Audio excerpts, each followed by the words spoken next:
Hey guys, today we'll be doing an unboxing of Tengen Tetris for the NES, explain the history of it, and why it's considered very valuable today.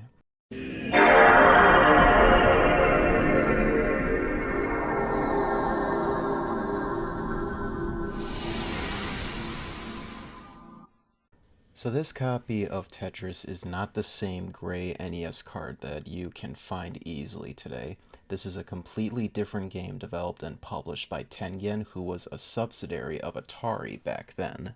During this time back in the mid to late 80s, console gaming in the States was recovering from the crash in 1983, all thanks to Nintendo with the NES. Since the industry didn't have the standards we have today, Nintendo enforced business practices for their system where if developers wanted their game on the NES, which was the most successful system at the time, they couldn't bring their game to any other platform, and they could only make a certain amount of games a year. The way they enforced that was by having a security chip inside the console called the 10NES chip that prevents pirated or bootleg games from running on the system. Therefore, you had to go through Nintendo's seal of quality approval process in order to get your game running and released on the NES. Atari wasn't a fan of this, so in the late 80s, they found a way to reverse engineer the 10NES chip, which led them to release their own games without having them to go through Nintendo. That's why when you look at a Tengen game like this, it's a completely different shape than a normal gray NES card. The Tengen game cards were made where they can bypass the 10NES chip.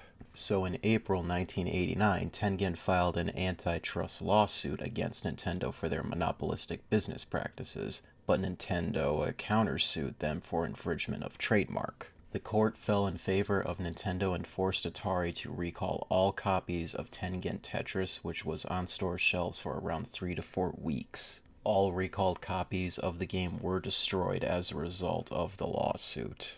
It's estimated that around 268,000 copies were recalled, while less than 100,000 copies were sold.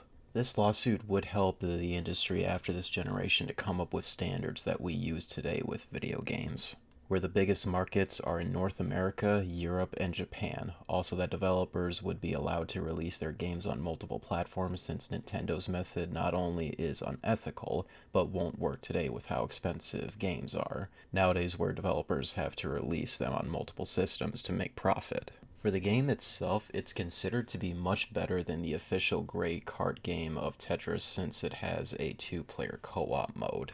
Also, this version of Tetris was made without any source code of other versions. Atari themselves created this version from the ground up, which did lead to some arguments of who owned the license to Tetris back then. I have to thank my friend that I bought this complete copy from a few years ago, since he sold this to me for far less than what it sells for online. It is really cool to have this, since this game does represent a fascinating piece of history for the industry that created standards that we still use today. But that will do it for this video, guys. Be sure to rate this video and comment below with your thoughts. Join my Discord in the description to come hang out with me and others to discuss games, news, and share our collections. Thanks for watching, guys, and I'll see you next time.